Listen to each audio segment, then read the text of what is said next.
In this video, we're going to be talking about project setup. In the MPP Starter project, we've included a lot of views and schedules to help with setting up a project, with the ultimate goal of being ready to start modeling elements within an hour of any given size project. It could be a 9-story high-rise, could be a small retail project. By design, we're using this starter project for all kinds of projects, and you'll kind of see through this process how that works. So with your guys' MPP package, we've included an Excel file here that will walk you through step by step how to set up a brand new model. I'm going to open that up here just to talk about a few things in here. So we have set this up so depending upon what kind of CAD background you get from an architect, whether it's a Revit model or a DGN or a DWG, the steps would change a little bit. You know, the CAD format, generally speaking, has more steps related to creating your own spaces and things like that. So today I'm going to be talking about the Revit portion, and you guys can use this as you need to. The way this works is there's some filters here. I guess I'll just start off. You guys should update this information up here. Basically, you can set up a hyperlink to where your starter project is for your users. And then basically this pull down here is how you would reduce the steps based upon what format you're using. So if I uncheck blanks here under Revit model, it's going to hide all the rows that don't apply that are blank for Revit model setup. So this is what I'm going to be walking through today in this video. I would recommend that you print this off or maybe have this open on a screen next to this and make comments as you go. You can modify this for whatever your company needs. You can add rows, you know, change steps, whatever it takes to help your users set up the project consistently each time. I'm gonna minimize this for the time being. So again, just refer to your own documents as we're walking through this. I'm going to be calling out some specific row numbers here and there, so it's just more or less FYI. So step one would be to notify your team that you're setting up a project. Again, that's mainly for a project that has a tight deadline and you've got 5 people waiting ready with marching orders to start working on the model. So you don't want to have them going into the model until setup is complete. So now step 2, we're just going to open up and detach from Central the MPP Starter project. So I'm going to go to Open, Project. You should navigate to your starter project, and actually I'd recommend add some quick shortcuts to the various files that you're going to be using a lot with the MPP, Schedules and Details, Starter Project. So here's our starter project file. We're going to, basically, it says right in the name, detach from Central, so that's what we're going to do. You're going to hit Open, and that's part of step 3. So with this dialog box that comes up, you're going to change all of these to yes in the opened column. So you can just select them all like that. Hit OK. And then for this next dialog, you're going to hit Detach and Preserve Work Sets. We have all the work sets already set up in this starter project, and that's why we're doing that, so that you guys don't have to redo that.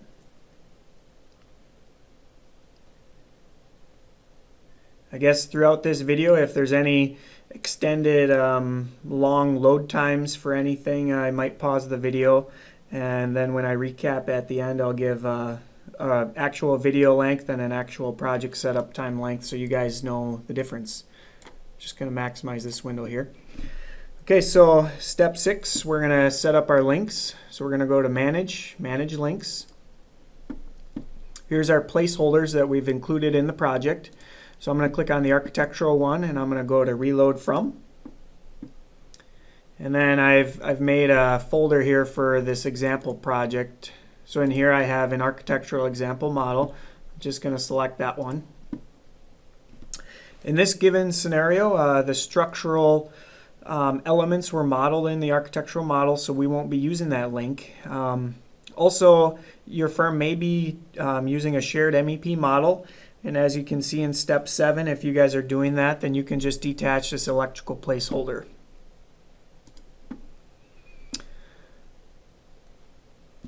So that covers steps 7 and 8. You know, again, we're not going to use these. So now I'm going to go to the CAD format background. And since we have everything from Revit links, we're not going to be using these. So I'm going to select all these and I'm going to hit remove. Okay, and we're just going to hit OK. So now step 16, we're going to go to collaborate and we're going to go into work sets here. And basically we're going to turn off any links that we're not using. So again, we talked about the link elect, which you could remove if you're doing a shared MEP model. For link structural, if you're not using it today, but you might be using it down the road, instead of removing it, I would come into this dialog and I would uncheck visible in all views. The reason is these links already have a lot of visibility settings already set up, and so if you were to add a link down the road, you would lose all of that visibility control that's already been done. Turning off annotation categories from those links, things like that. So again, if you're not entirely sure that you may never have one of these links down the road, I would leave it linked in and I would just uncheck visible in all views here. And if you wanted, you could even close these work sets. So now we're at step 17. Basically, we're going to be saving this as a project now.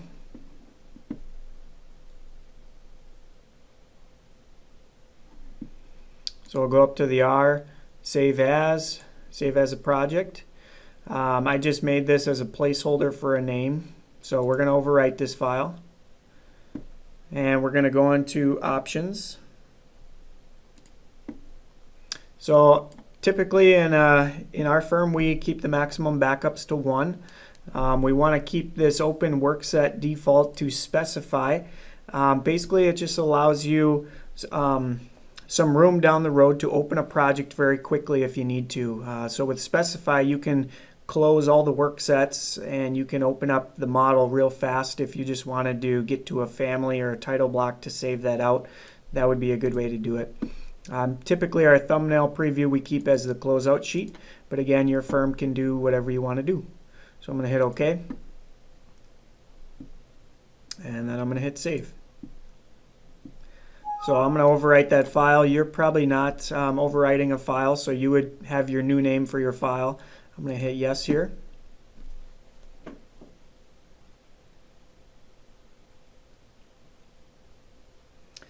And I'll pause while this loads.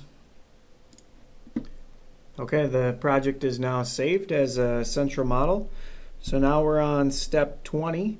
Now this step might not apply to you. Right now we have a test view set up where we've been testing a lot of elements.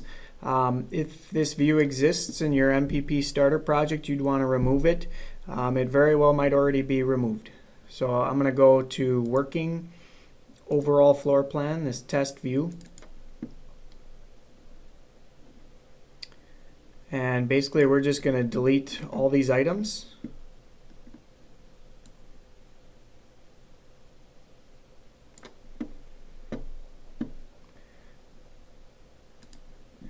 I'm going to uncheck any Revit links or views.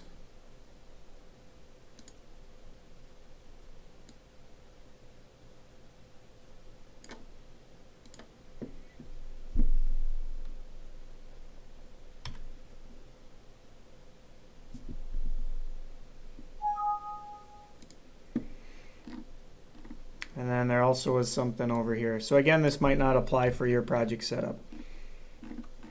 And then we're going to delete this view altogether.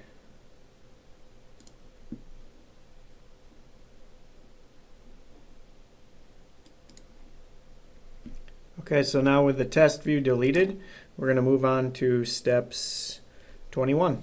So I'm going to change my active work set to shared levels and grids, and you'll be on this work set for a lot of the project setup process.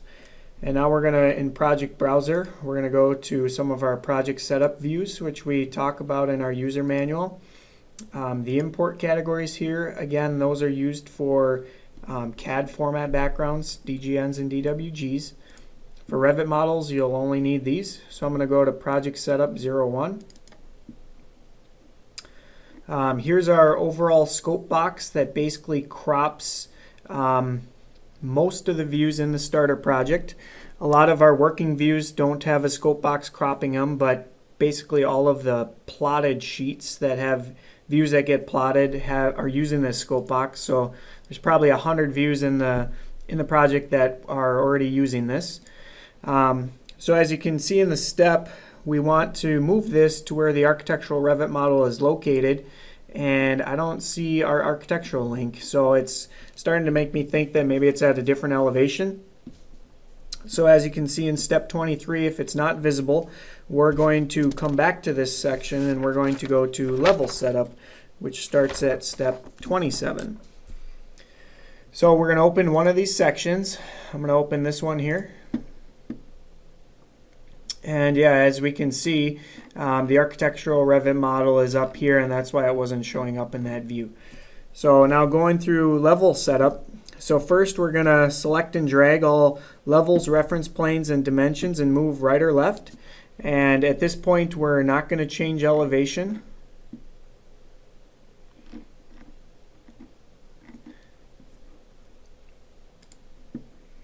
And I said that incorrectly, so we are going to change the elevation right now. So I'm going to select all these elements and we're going to move them up to where our architectural model is. And I'm going to move based upon our level 1. I want that to be at the same elevation as the architects.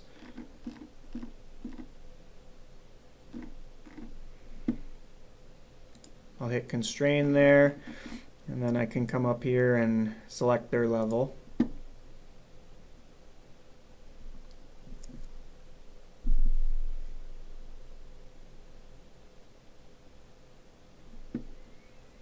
So this is a revision that shows up on our symbol sheet that we'll have to fix later on. So I'm going to unissue this. Okay, so now we've moved our elevations up to where the architectural level is.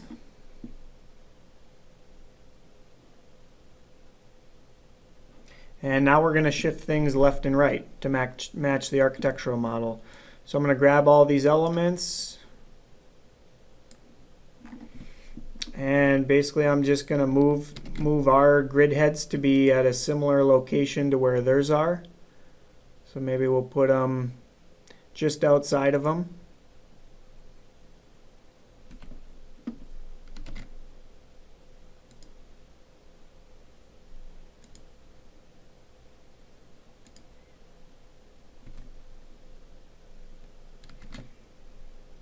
Buttons are sticking, sorry.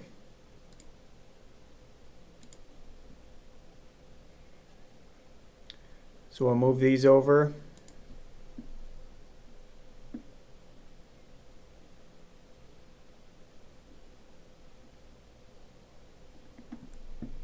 Yeah, and actually I'm going to move these back out so the dimension strings are outside of the building.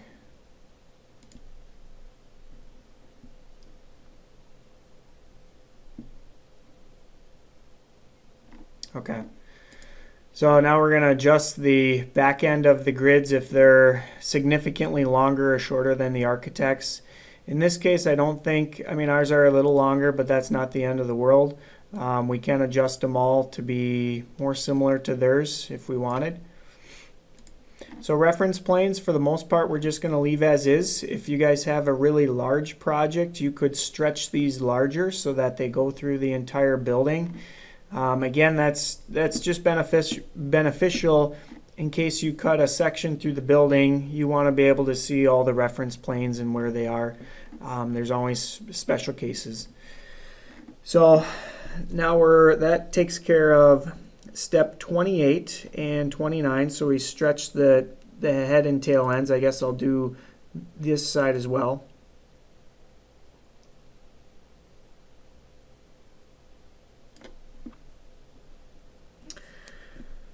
So now we're going to repeat this for the other project setup section, which is located right here.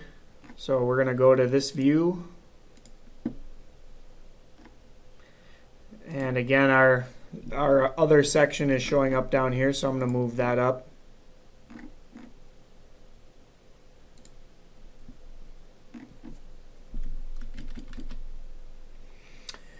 And this intersection of these sections would be at the center of the building if we did scope box setup, but since we're doing that after that, I can move this one right now to be through the building. So I'm going to move it right there. And again, we can adjust our reference planes or level heads. So maybe the level heads I'll bring in just a little bit, which again isn't necessary. Your views are going to crop them where they need to be. And then I'll bring the tail ends in as well. So again, I mean, you could shorten these reference planes, but there's no need. They'll get cropped by the views, and if they're larger than normal, that's not the end of the world. So now we're going to rename each level in our project to match the architectural levels in here. So if I zoom in, the architect's using a naming convention of first floor. So what I like to do before we do our copy monitor is this first floor level I like to move a little bit off so that I know I have the exact name when I do the copy monitor. And you'll see how this works in a moment here. So I'm going to move that up, and as you can see, it adjusted all the dimension strings to our reference levels, and now these are all incorrect. So the reference levels are at the wrong height if this level stayed here. But now we just need to change the names of these. So I'm going to change this to first floor. It is case sensitive. You want to match the architectural's levels exactly for the levels that we're reusing.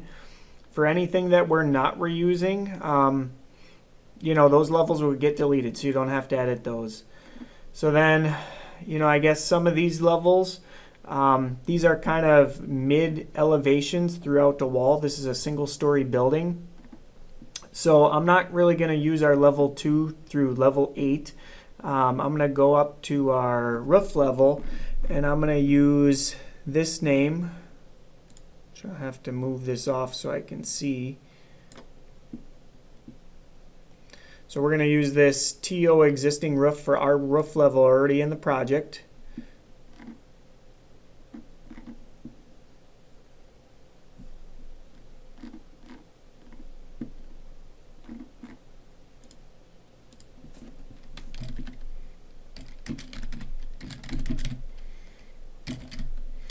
So again, if we don't have these names exact, you'll see right away that these levels won't move to their correct location. So you want to get it right.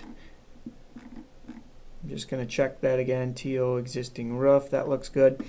And then some of these other, like I said, mid-height elevations we might bring into our model. That's up to user preference.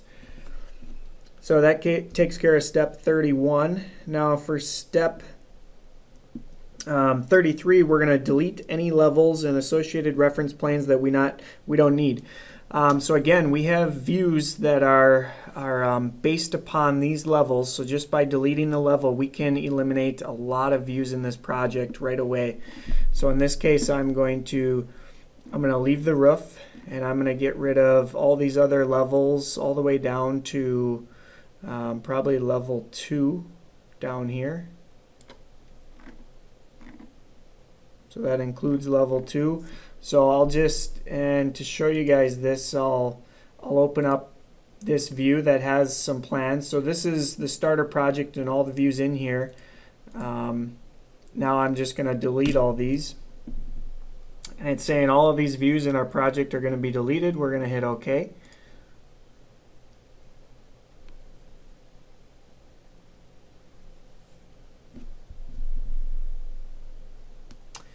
And as you can see, our project browser has already been reduced based upon the levels in this project. So it looks like I still got to get level 2 here, and I'm going to get rid of the basement level.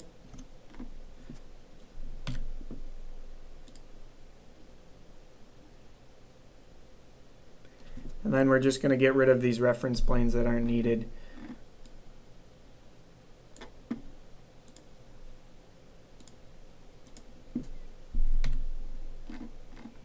So we've got our reference planes now in the model. We're going to be reusing our existing roof level to match this one, and then we'll copy monitor some of these new levels in the architectural model.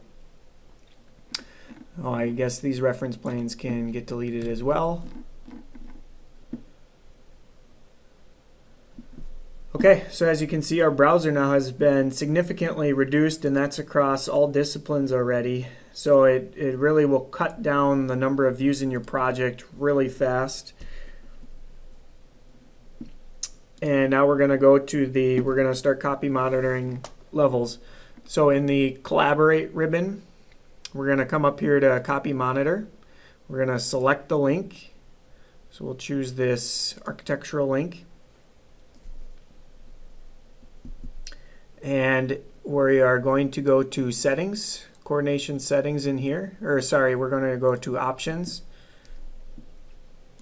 So for levels, and again, this is step 35. We want the new to match existing. So here's the original one. We want to copy the original type. And again, that's from the architect's model.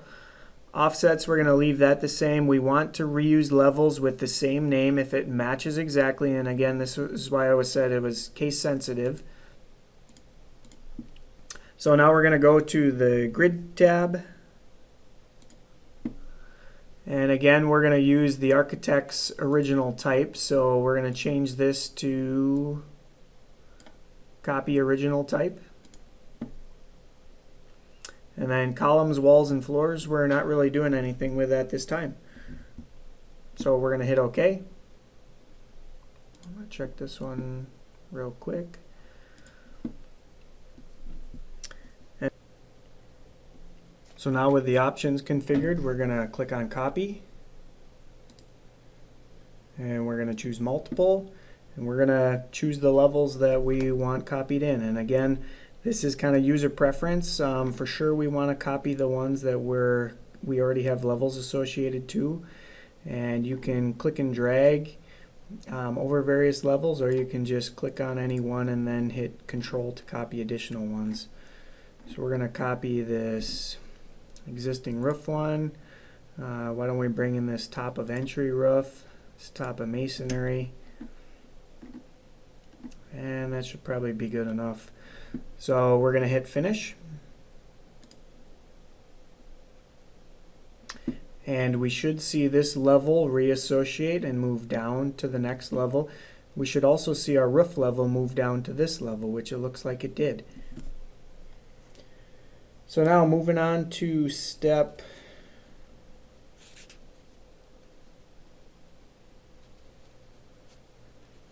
step 38. If our elevations don't match, which in our case they don't. So as you can see in our model here, we're at 939 feet. The architect's model is at 100 feet. So to fix this, you have to click on the level.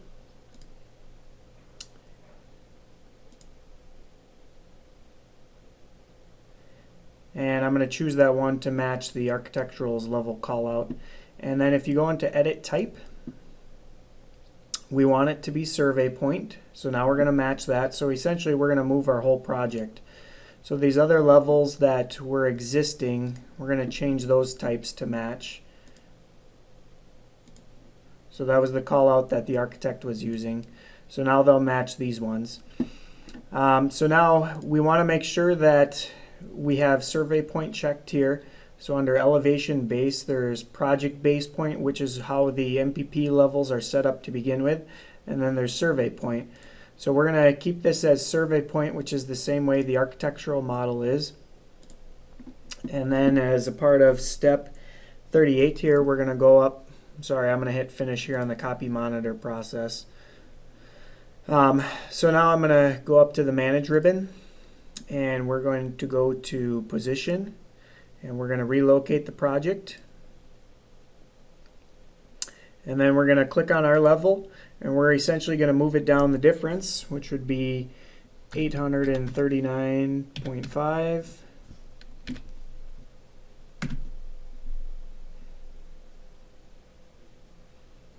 And we'll go back to zooming in. And now we should see that the elevations match, 100 feet, 100 feet. Same with the existing roof. So now the last part is to fix any reference planes that are off. Since we moved this level up 1 foot, and now with the copy monitor process it moved back down, you can see that all of our reference planes now match. So example, level 1, 8 feet is in fact, 8 feet above level 1. So that looks fine. At this point we could add some reference planes or remove any that we don't want. I'm just going to leave them as is for the time being. So that kind of completes level setup. I guess the one last piece is just to stretch these heads now that were brought in to match our levels. And then I'm going to do the same thing with the tails.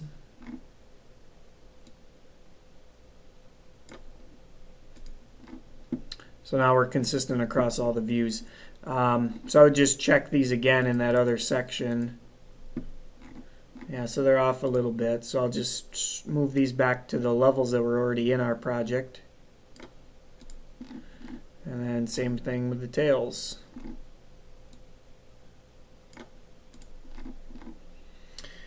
Okay, so now well actually I'm going to save this project right now, and then we're going to go back to the scope box setup. So I'm going to save this. We're going to compact the central model.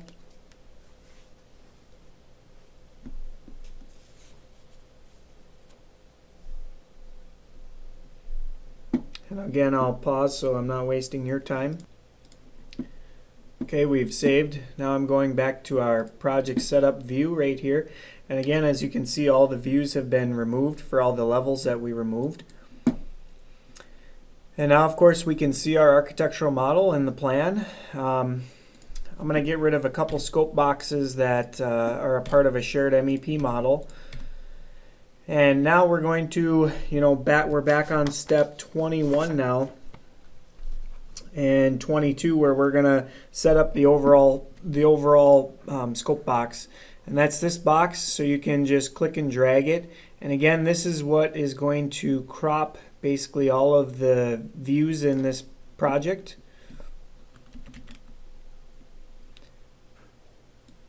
I'm going to resize this.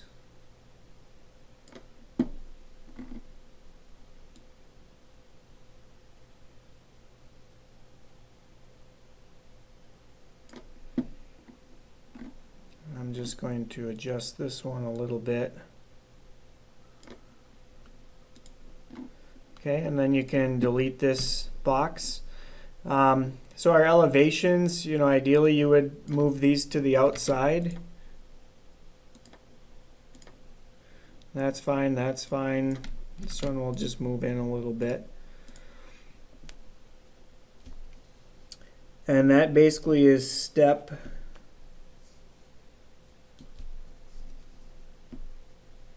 24, resize the overall building scope box. And now we're going to adjust any discipline specific scope boxes. So I have, let's look at what this one is. So this one's a plumbing restroom scope box. So I'm going to move this one over to where our bathroom group is.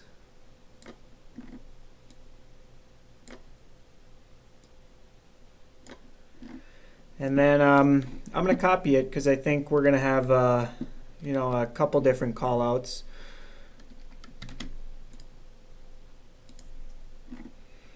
So I'm also going to include a scope box for this area over here for plumbing.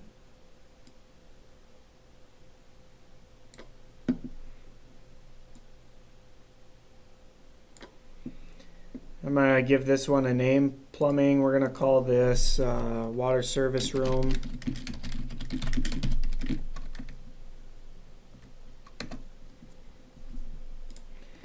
And then we'll make some HVAC scope boxes.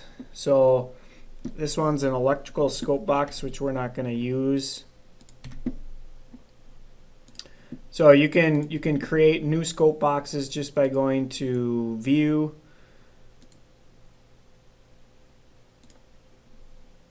Scope box right here. And for HVAC, I'm gonna do some callouts for basically all office areas. So I'm gonna make one right here.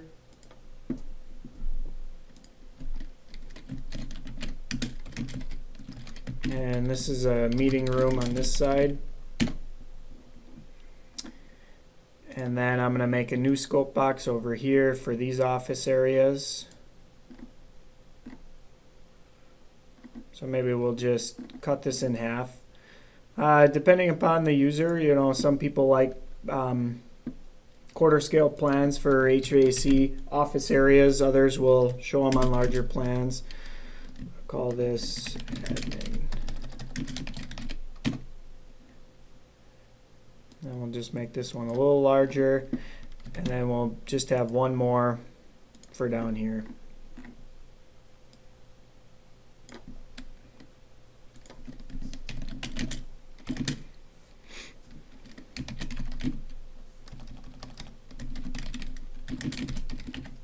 And that would include the break room there.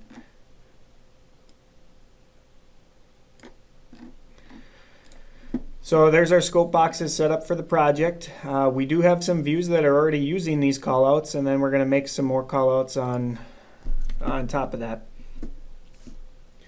So that completes step 25, and 26 we already did with the elevations, so they're just outside the view. Maybe this one will move up just a hair.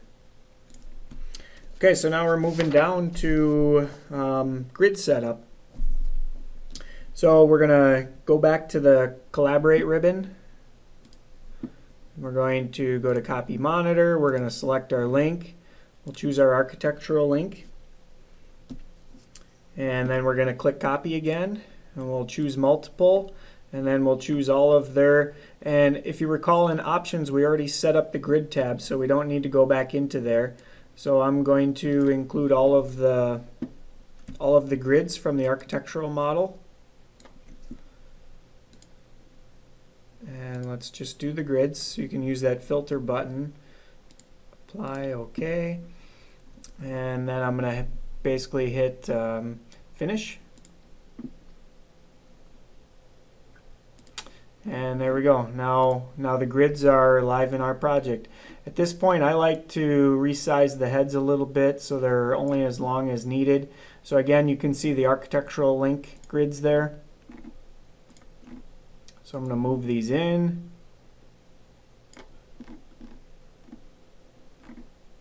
And then, you know, based upon user preference, you can show heads on both sides. So if you go into Edit Type, you can show the heads on both sides. And then I'm going to move these in. And then we'll do the same down here. And again, it's up to the user preference whether they want the subgrids, if you will, that structural will use. And then the last thing that we want to do under grid setup is we want to adjust the grid heads so there's no overlapping. So here I'm going to click on this symbol here, and I'm going to adjust the grid head so it doesn't overlap. We'll clean that up there. And then right here there's another one. Sorry, I'll go to thin lines so the scope boxes aren't so blunt. We'll offset that. Here's another one, so we'll offset this one.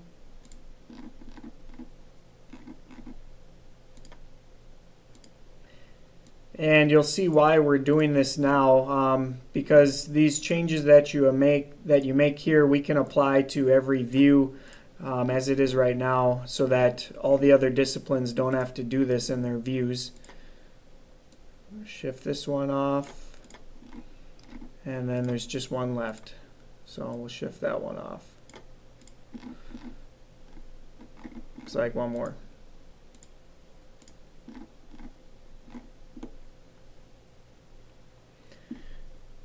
Okay, so now a part of step 43, we're going to select all the grids. You can click on one and hit select all instances. No, I guess you can't. So I'm going to select all the grids and I'm going to hit filter. Okay, grids, that's just what we have here. And now we're going to go to propagate extents. And now this is where we can apply these head locations on every view. So basically we're just going to choose every view available in the project right now. We'll check them all and then we'll hit OK. So now these grid head locations were applied to all views. Sorry, looks like I still had one finish command for copy monitor. Okay, so that finishes grid setup. Now we're going to verify phase mapping. So we are going to select the architectural link. We're going to go to edit, and here this work set confirms that our placeholder is maintained. We're going to go to edit type, and then we're going to go into phase mapping right here. And basically we just want to make sure these match, and this is for phase filters and for the phases in the project. So you can choose which ones you want to match and then hit OK, apply and OK. So if the phase names don't match, then we want to go to the Manage ribbon and edit our phases, and that's in here. And so these are where you'd rename them. And again, the reason we want these to match is so that the phase filters will come through from the architectural model.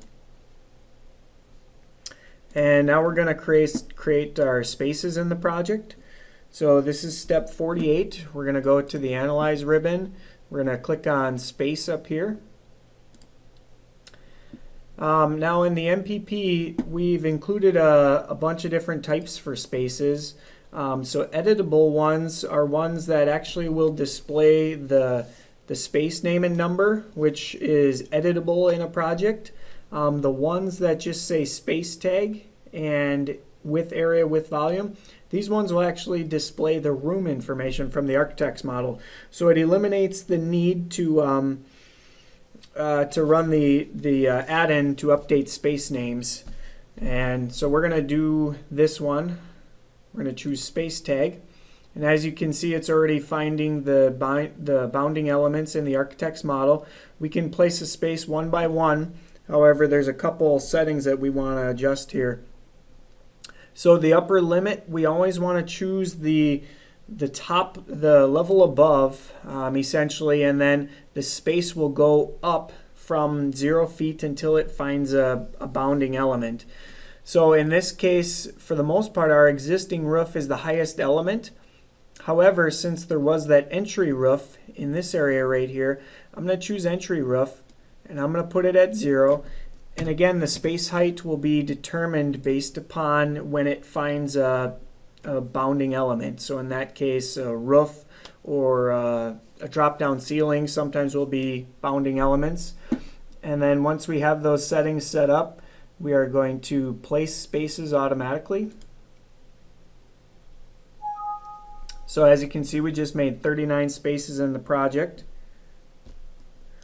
If we had additional levels, so again, these tags are coming from the actual room information. So if you look at our space right now, so I just clicked on our space, the room information is coming from, so it's coming from the architectural model, and here's our space name and number, which isn't updated yet. So for reasons in the MPP, we want to update these so we can set up zones and so we can do exports into load programs and everything like that. So we're going to use the space naming utility, but our tags aren't dependent upon that. So the tags are just going to tag the room name and number. And then we also have some spaces that are very small in area, and we're going to want to get rid of those as well. And I'll show you a step for that. So right now, I am going to run the space naming utility. So if we go to add-ins, we go launch SNU, and we'll hit OK here. So now that should have updated all the spaces in our project to match the architectural room name and number, and I'll check this one. And as you can see, number is 17 and name is 10-person study, so it looks like we're good there.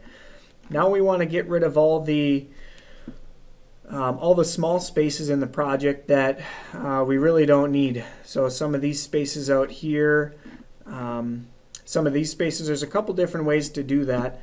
I like to use a schedule to do that, so I'm going to go into our schedule browser here, and I'm going to go into a space schedule that's set up. So in here we can find all the spaces that didn't find any room information. These by default can just be purged out. So I'm going to select all these rows and then I'm just going to hit delete. And essentially we're deleting 9 spaces with the tags. I'm going to hit OK.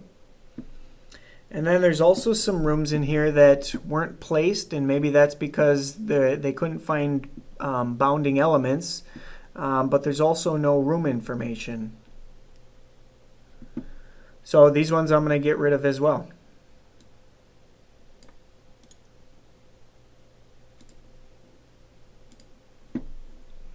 And then if we close this, as you can see, those small interstitial spaces have been removed. Sometimes you'll see those around column locations and things like that, so there's no need to include those in your project. Sometimes chases will have those spaces as well. And now at this point, I am going to adjust the spaces so they're not over grids.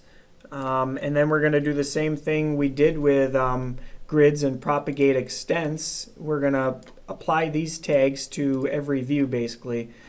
So I'm just going to update some of these space tags as I see fit.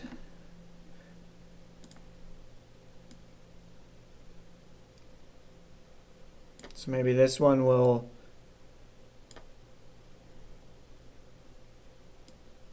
move off the grid. Community room 1, let's move over here. And then the location the space tag is determined is from this X, and if you ever wanted to move this, any new space tags that get added to a view, they'll come in this location by default. So you can adjust those as well. Move this one. And again, I'm going to move this X. I'll just check these rooms, and just to keep tags off of grids. Move this corridor off of here.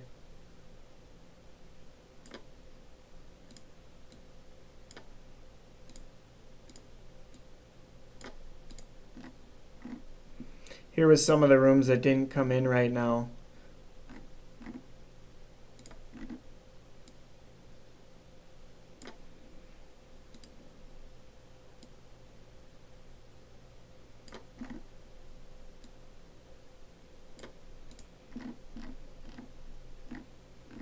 So once these are all adjusted, then we're going to do a propagate extents again. Or sorry, we're actually going to copy them and paste them to all the different views. So we have most of them cleaned up. I'm going to select all these tags. Okay, and then this is a part of step 50 there. We're going to copy right here. And then we're going to paste, and we're going to paste to selected views. And basically we're just going to choose all the views in the entire project. We've already controlled visibility settings for where tags show up and don't. So now if you ever wanted to see these tags in those views, you could just turn them on. So we're going to hit OK. And now all of these tags are added to those views in the same locations that they are right here.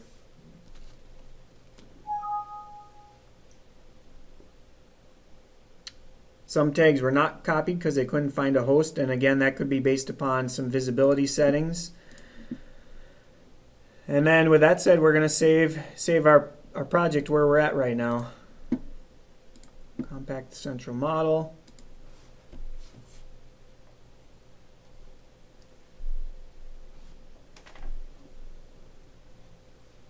And again, I'll pause so you guys don't have to watch this. Okay, so project is saved. Before I go on to sheet setup, I wanted to go into troubleshooting some of these spaces down here that didn't come into our project. So again, I guess I want to adjust the maximum offset of these spaces. So I've selected all our spaces here. This entry is the area that had the higher area, but I think I'm going to default to choose the existing roof elevation for most of these. So I'm going to choose just spaces. And except for this space here, which has the higher area, we're going to change all these spaces to be to have an upper limit of the existing roof height at 0 feet. We're going to hit apply. And now we're still not able to see the spaces down here. So what I'm going to do is I'm going to go to our space schedule.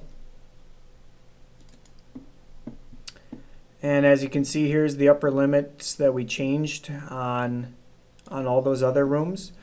These ones weren't changed because we couldn't select them.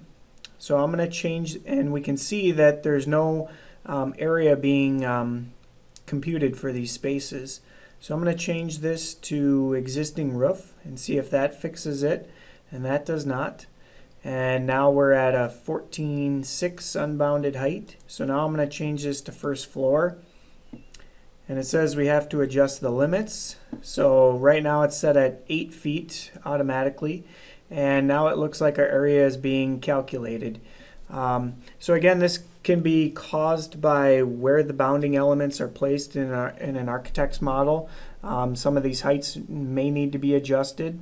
So this mechanical room here, I'm going to change this to first floor as well. We'll adjust the limits to 8 feet for the time being. And then this exterior storage room had a 0 cubic feet of volume. We're going to change that to first floor, and again 8 feet. So at least now our areas are being calculated, and as we can see now our spaces are showing up. So now in theory I should add some tags to these ones, and you can use a tag all. Scroll down to our space tags, and we'll choose the same tag that we used. We'll hit apply. It'll add the ones that previously weren't there. So now these ones I'm going to again just move off of the grid line, and we'll put a leader on this one, and then this mech elect space, and then this exterior storage space will move off. So now I just want to make sure these tags show up in all the rest of my views. Just as before, I'm going to copy to clipboard, and I'm going to align to all the other views.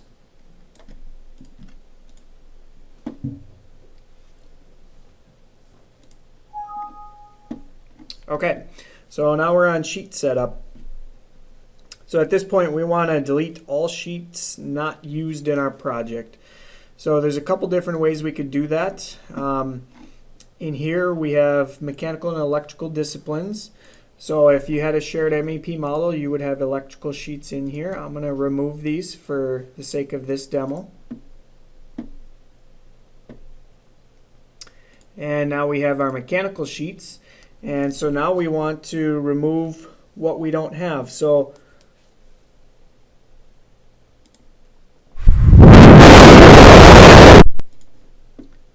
okay, so our next step is sheet setup. I'm going to go in the sheet browser here under mechanical to all the sheets in the project right now.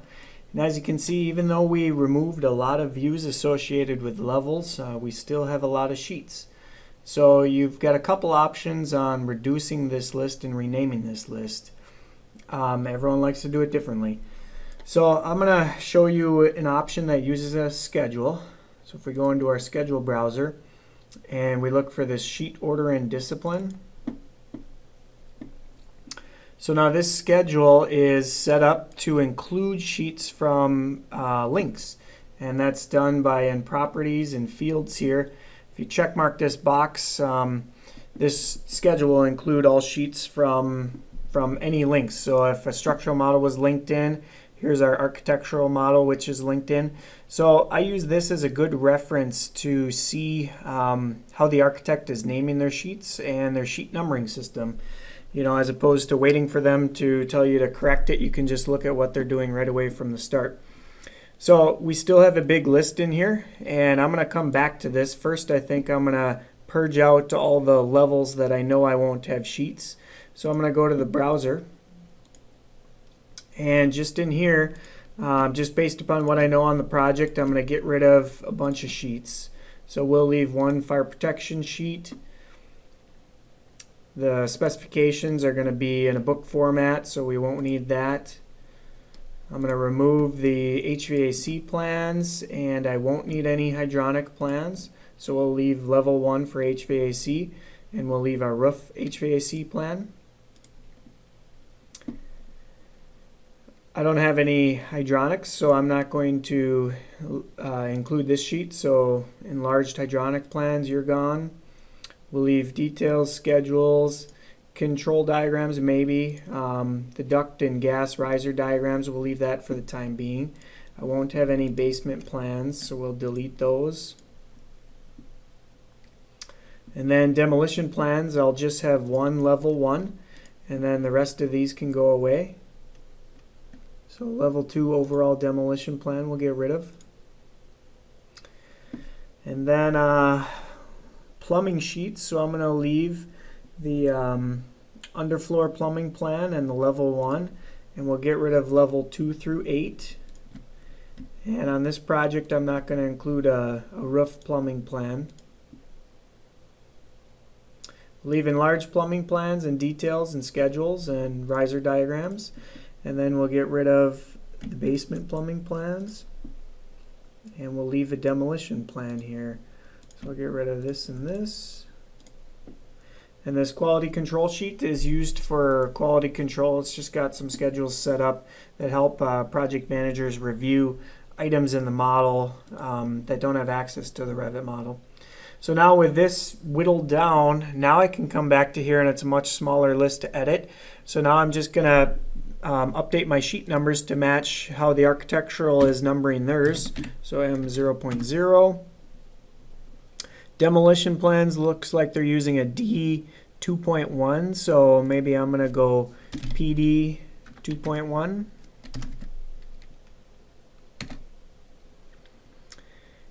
And then, I guess we've got our floor plan. So they're calling their floor plan 2.1. So maybe my underfloor plan, I'm going to go 2.0. The main floor, I'll go 2.1. And then enlarged plans, looks like they're using 4.1. So I'll go P 4.1. And then details, they're calling those 6.4. So I'll go P 6.4. And then schedules, if they have those up here, yeah, it looks like 8.1 are their schedules, so P 8.1. And then riser diagrams they're not going to have, so I can just fit those in where I want. So I'm going to put those somewhere after my schedule, so I'm going to call them 9.1. And now we're on the demolition plan, so we'll have an MD 2.1. We'll have an M 2.1, and then a roof plan. Looks like they used 5.1, so we'll go M 5.1. Enlarged plans, M 4.1. And then details accordingly, that'd be M 6.4. Schedules then would be M 8.1. And then again, control diagrams, I'm not sure if I'm going to use those or not, but I'll make them M8.2. And then riser diagrams, let's make these M9.1. And then our fire protection plan, we'll make this FP 2.1. And then this quality control sheet we're not so concerned about, but maybe I'll go X 0.0. So on our sheet list schedule, this is also the ordering or the sheet order column. So if you wanted to change the order of any of the items, you could edit these. So for example, if you wanted to move the mechanical demolition plan further up, you'd have to change this number to something above 20. So it's made that 19. So that's just an example. I'm going to put this back at 30. And now in this view also, I would update the sheet names. So as you can see, we just renumbered all our sheets in the schedule view, and now we're just going to update these. So they're just calling it floor plan. I'm going to do something similar. Just call it a plumbing demolition plan, and an underfloor plumbing plan, and a above floor plumbing plan, and large plumbing plans. So just being consistent with how they're naming theirs. We'll call this HVAC demolition plan. and then an HVAC plan,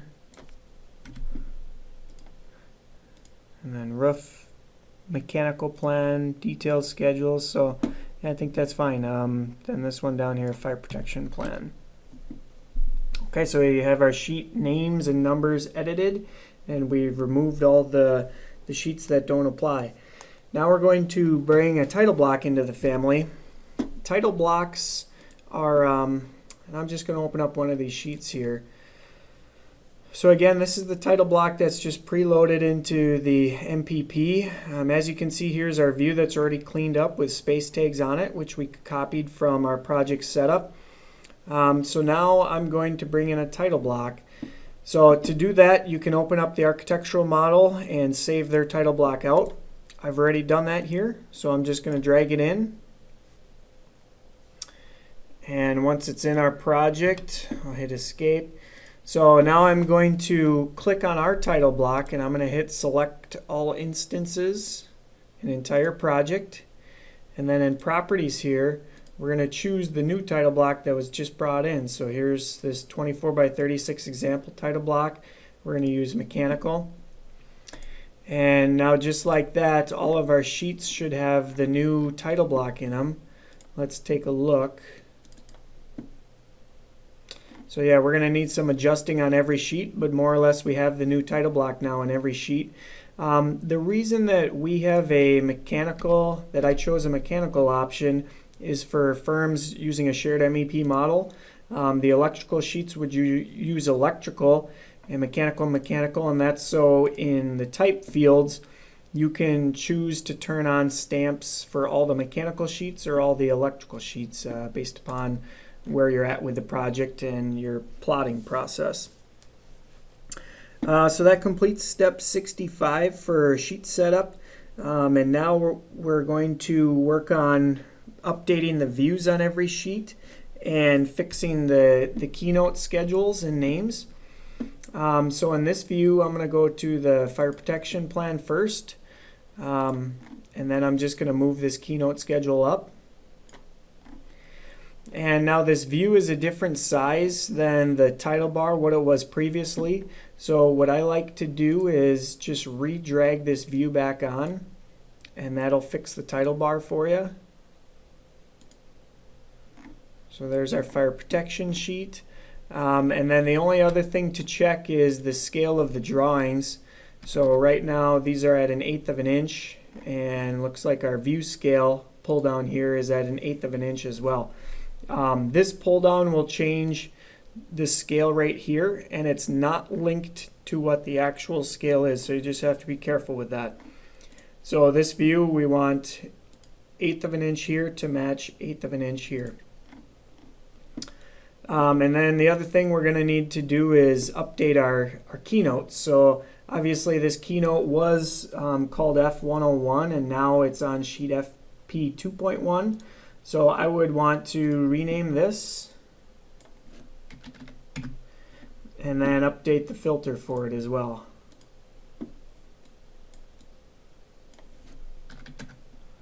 I guess that's FP 2.1.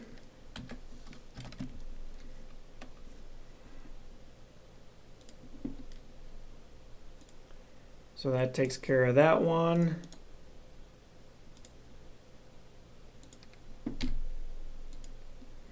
And then we're going to do that to the rest of these real quick. So HVAC plan, we're going to have this match the sheet name. You don't have to rename the schedule. It helps keep the project browser cleaner, and it also provides a benefit when you're removing schedules, which I'll show you in a moment. So let's edit the filter on that one.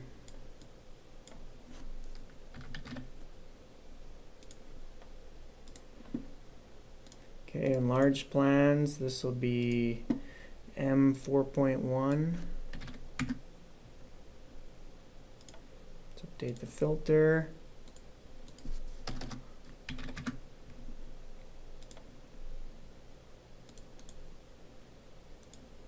So some firms will choose to use a legend for keynotes, and that's just fine. It does provide some benefits. There's benefits to both sides, I guess. So using schedules allows you to edit your keynotes directly in the project. Using legends, you have to use an external file, which is usually a text file, which you can edit in Excel. However, that allows you to just have one legend that you can place on every sheet at the same spot, so you don't have to worry about the filters that I'm fixing right now. Again, it's probably a preference per firm. MD 2.1, and then we'll update the filter here.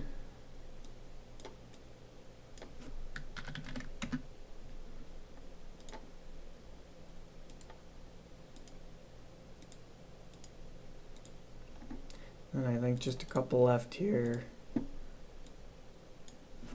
So this takes a little longer as opposed to a legend up front, but it saves a little bit of time down the road by being able to edit all your keynotes in the project without having to work with an external file.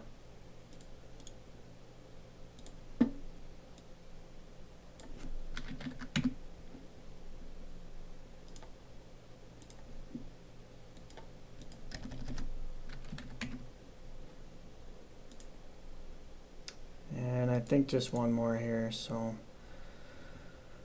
rename this one to P 4.1, and let's get the filter for it.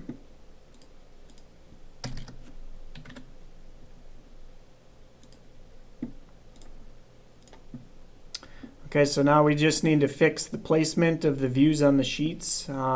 So we already did our fire protection plan, and as you can see, the keynote schedule is renamed. I'm going to go to the title sheet here, and again, if you just select everything in this window, you can move this up.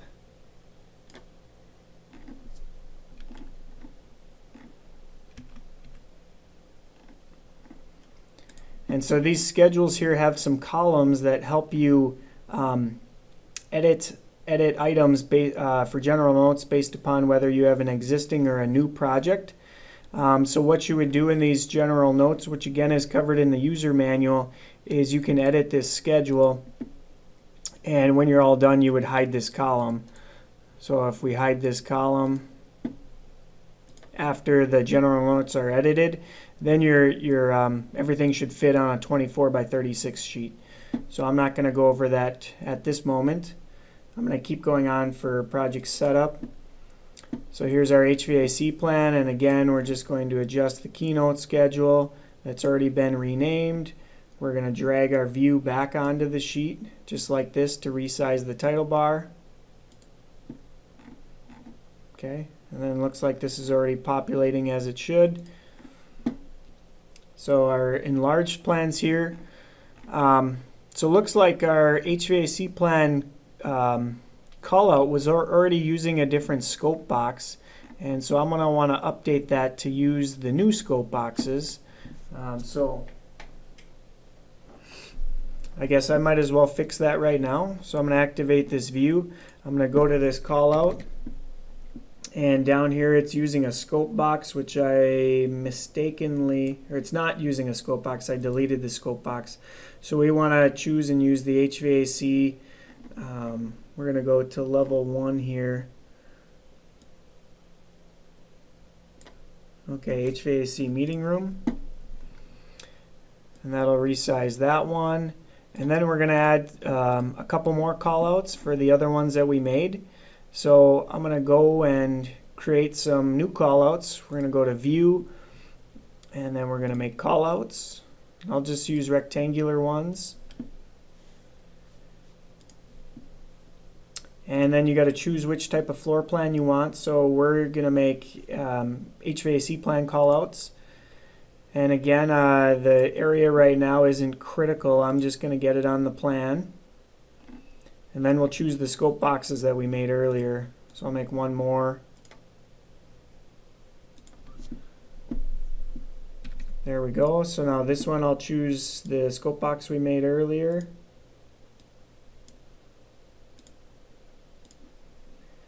And then this one I'll choose that other scope box. I should comment, all these other scope boxes are ones that are set up on other levels, and you can choose to spend the time to remove those or just leave those during project setup. You can see those in the sections. You can remove them there. There's also some other places that you can remove them. For example, if we went up to, I'm jumping off track here, but if we went to project setup level 1 and we looked at our section here, oh, those scope boxes are not showing up.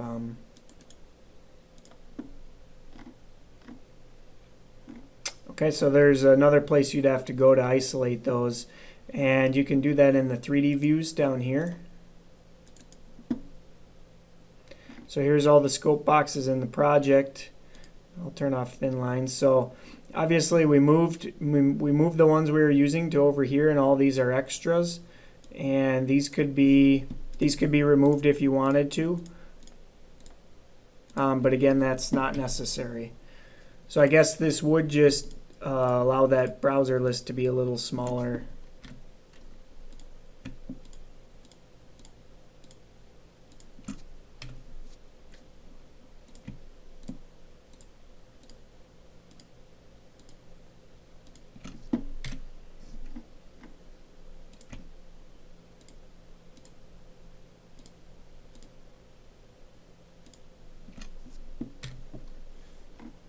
So there's the rest of those scope boxes. So let's make sure there's no more hiding. Looks like there is a couple more hiding.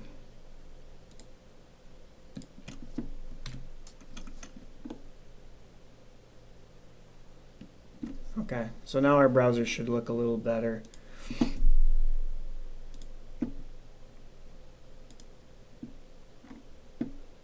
So I'm going to go back down to my HVAC plan that we were working on. Okay, here we are. So again, what I just reduced was the list here of scope boxes in this area. So now there's just the ones in the project. So now we're going to place these plans, and then also we're going to take a look at the scale of the plans. So I'm going to go to the enlarged plans here, and as you can see, I already have some of the views already placed. Let's see what view this one is.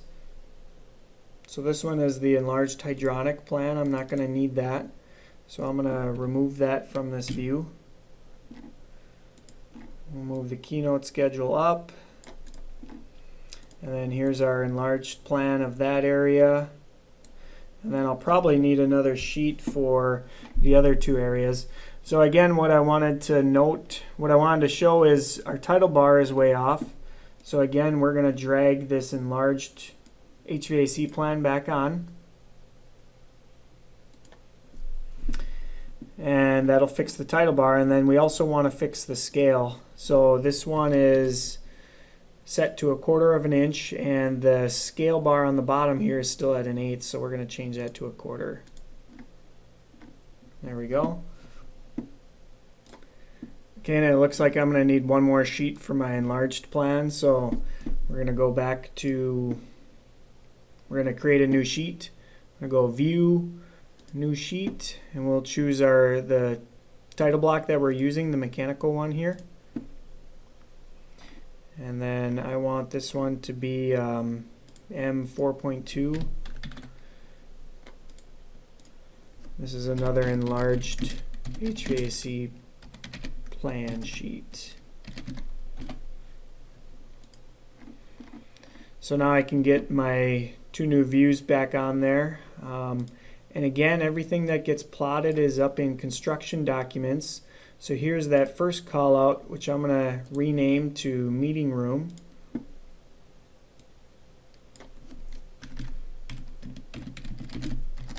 Yep. And then here's the other call outs. So I'm going to drag these on. So this was the admin area, and then here is the break room area with the bathroom group. And then I'm going to edit the names of these.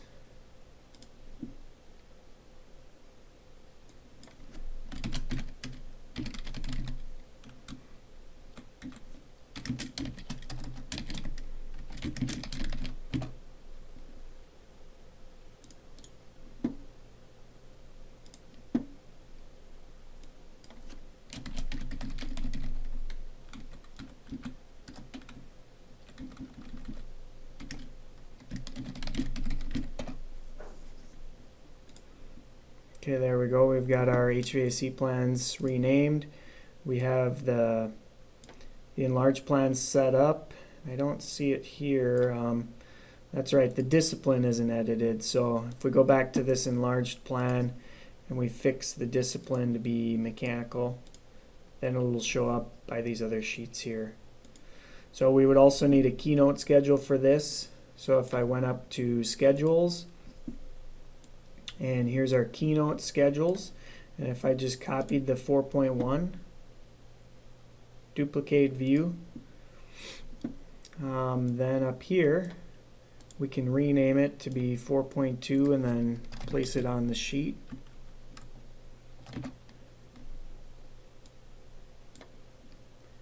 And I'll edit the filter right now. Okay, so then we'll place that keynote schedule on the sheet.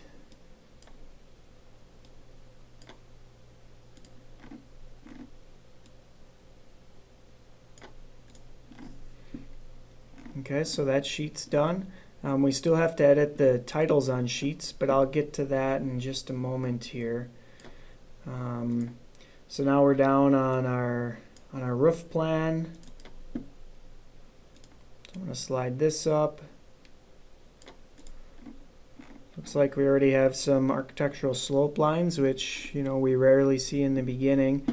Again, we're going to drag this view back on. Okay, and then details, schedules, control diagrams, we'll just leave as is. The duct and gas riser diagram, those will start populating once things are modeled. There's not much we can really adjust right now because there's nothing in the model yet. So you could, if you wanted to, you could drag these back on. I'm going to wait for some elements to be modeled and then we'll adjust those then.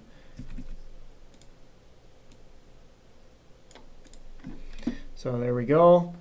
And now for the demolition plan. Let's move the keynote schedule up. So again, we can already see some architectural elements that are being demoed. This bathroom group is being demoed. That's based upon our phase filter system.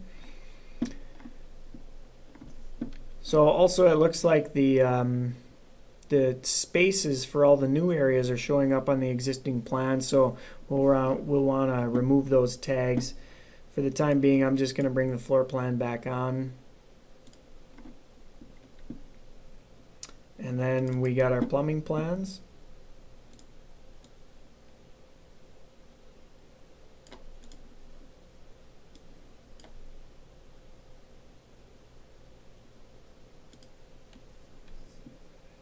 Okay, so we have one call out already made, which we're reusing, and that's for the bathroom area.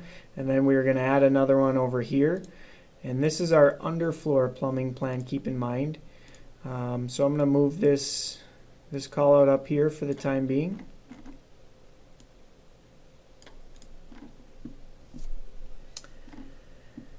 And then we're going to add our second call out down here. So I'm going to go to View, Call Out. And again, we'll go to our plumbing plan this time.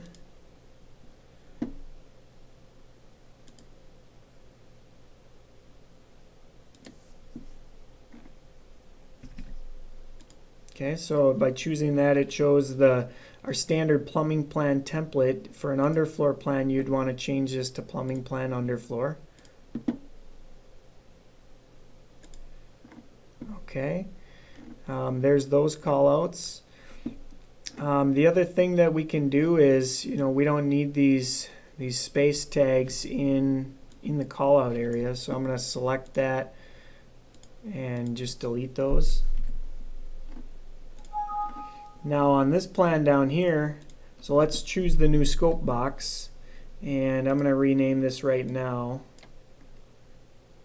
First I'm going to choose that scope box. So it's kind of a water service break room area. We'll hit apply. So let's change the view name accordingly.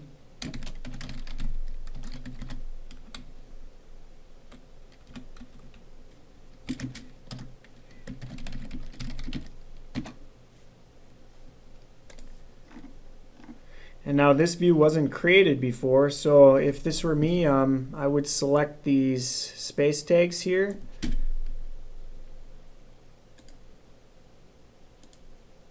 And I would actually cut these and then paste them on that view. So I'm going to cut, and then if we go to modify, align to selected views, we can choose the enlarged, the one we just named. So of course Revit isn't going to let me read which one's which. I'm going to go with this one. Okay, so now those tags are pasted to that view. So that's our underfloor plumbing plan. And then we would have the same situation on the above floor plumbing plan.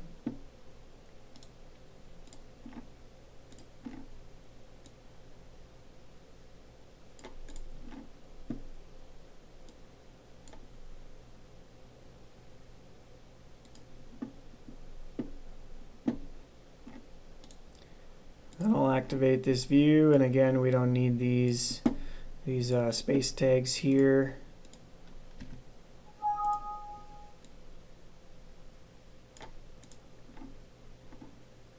And we're going to need a new call out for that other area.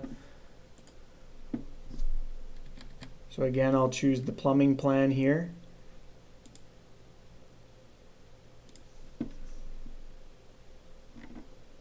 So this time I'll just leave this template, plumbing plan, but I will choose the correct scope box. So water service room. So it's kind of the water service room break room. Let's call this enlarged plumbing plan break room.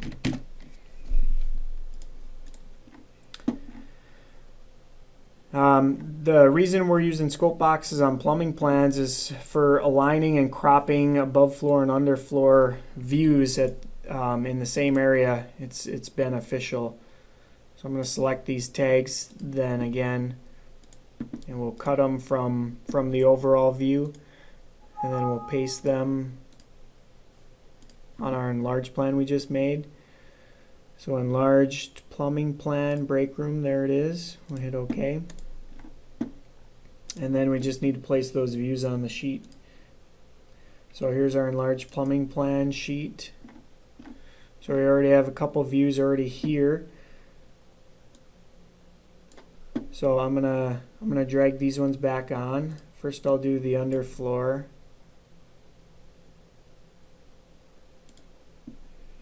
And then we'll do the above floor. And there's our alignment line that shows up. And I'm going to see if I can squeeze those other enlarged plans on here. So now I'll go up to the plumbing plans, and as you can see we already renamed these. So I'm going to bring on the underfloor break room area, and then I'll do the above floor break room area. So again, there's our alignment. So with some massaging, I should be able to squeeze all these on this view. So we'll move the keynote schedule up. And again, you know, you can just activate these views, and you can adjust your grid bubbles, you know, to fit more on a page. Same with over here. We can activate this view and bring these back over. I don't think we'll need that tag on there.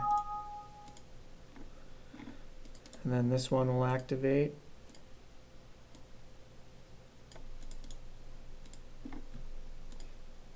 We'll fix the title bar.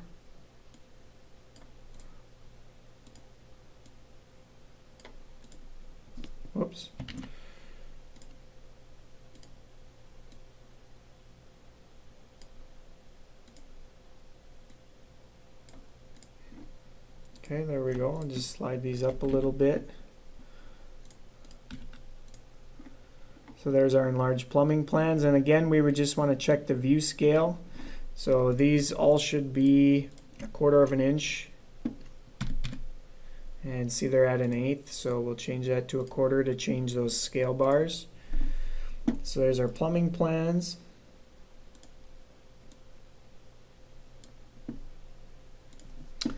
And then details, schedules. So some schedules are already going to be on in a project. We have a pipe accessory schedule. We have a plumbing fixture schedule. So these ones I would just place, and then once you start placing your elements, these schedules will start populating. Move this one up and this one up. So we have a floor drain schedule and then a roof drain schedule. So that sheet's basically done, and then the riser diagrams. These ones you can't really adjust until you start getting some elements in here. So I guess with that said, that kind of is sheet setup. So that's through steps 66. I'm going to save real quick. Okay, project is saved. Now for step 67, we just want to delete or remove any schedules that aren't needed in the project. And this is where the benefit of renaming the Keynote schedules comes into play. So any ones that obviously have the decimal place now are the ones that we're keeping, and the other ones we're getting rid of.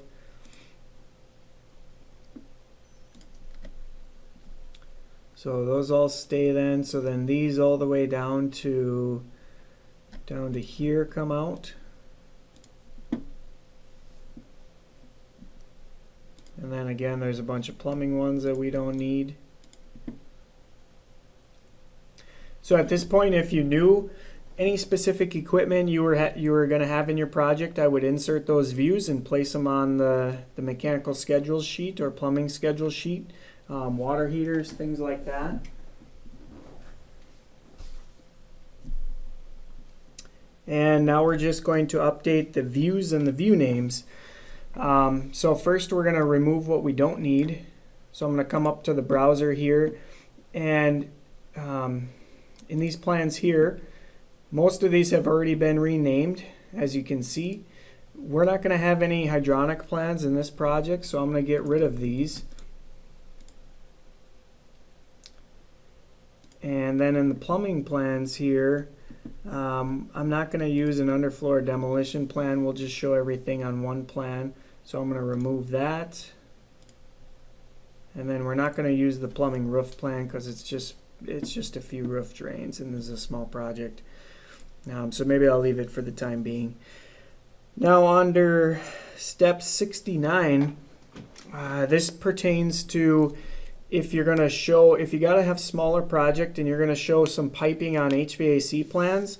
I want to show you how to set that up if you need to do that. So our HVAC plans right now, they are using a template that's called M_HVAC plan. Now if we wanted to show piping on these plans, you would have to either edit this template, or you can change the view template assigned to your views. So I'm going to show you how to do that.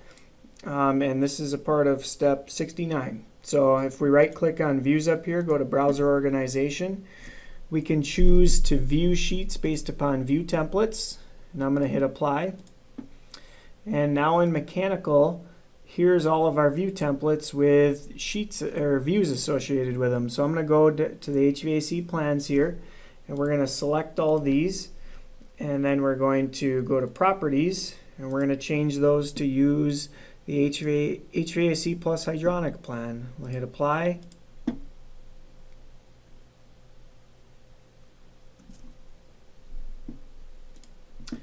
And then there's also a roof plan, so the HVAC roof plan, we would select that, and we would, down here, and we would change that to use the HVAC plus hydronic roof plan.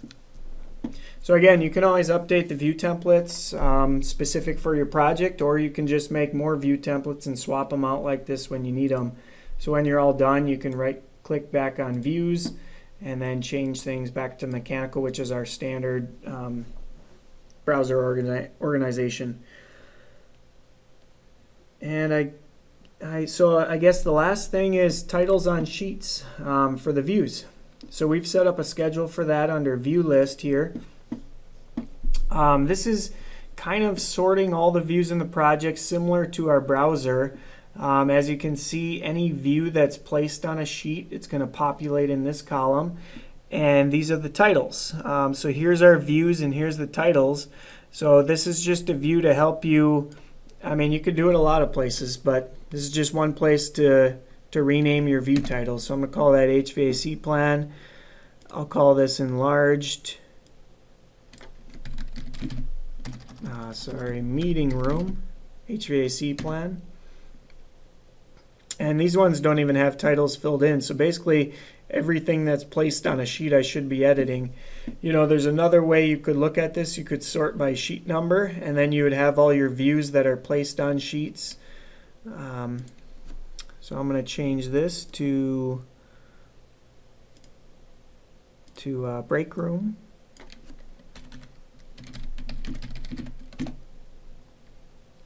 And then we'll change this to admin.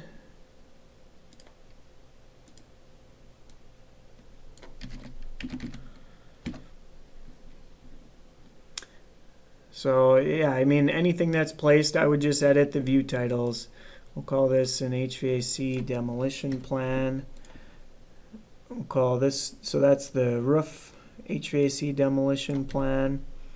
Here's our roof mechanical plan. So that's fine.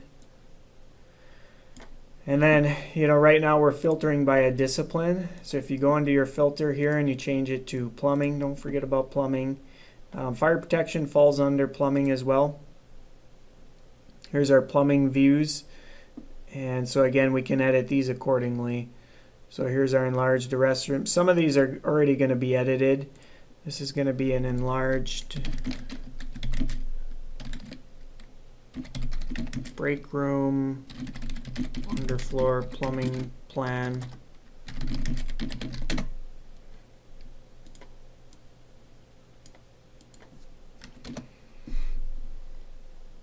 And there's our enlarged underfloor restroom plan. Here's the fire protection plan. We'll change that. Here's our plumbing plan. So again, this is the view name in the browser, and this is the title that shows up in the sheet. So our plumbing demolition plan, and then here's our underfloor plumbing plan. So that's what's placed. So what I just edited, if we look at one of these sheets like the enlarged HVAC plan, we just edited these view titles. So you can do it just the same, just by clicking to edit these.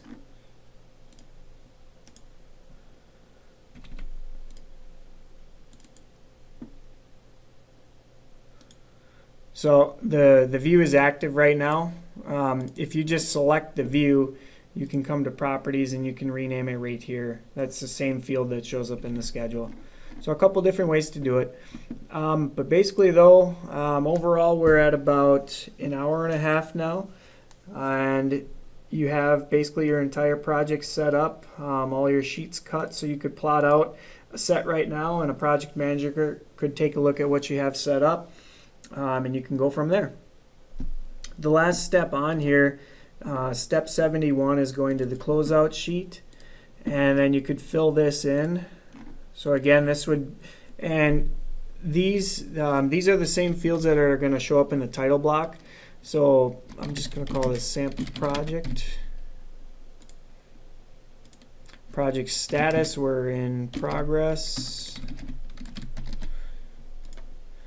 Project address is my desk.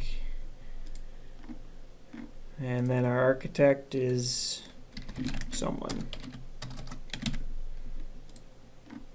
So you could fill in your specific team members on the project. These project numbers and project issue dates show up in the title block as well. So it's just any place you want to edit it. So again, we just edited some of these fields in the title block. So there's our architect, here's the project name, here's the address, and then there's our project status. So at this point, I would go to the closeout sheet and I would sync with Central and make sure all these check boxes are checked. If you haven't done that already, definitely make sure you do user created work sets. Hit OK. And then your project is set up, and you should exit out and then open it up and create a local file. Thank you.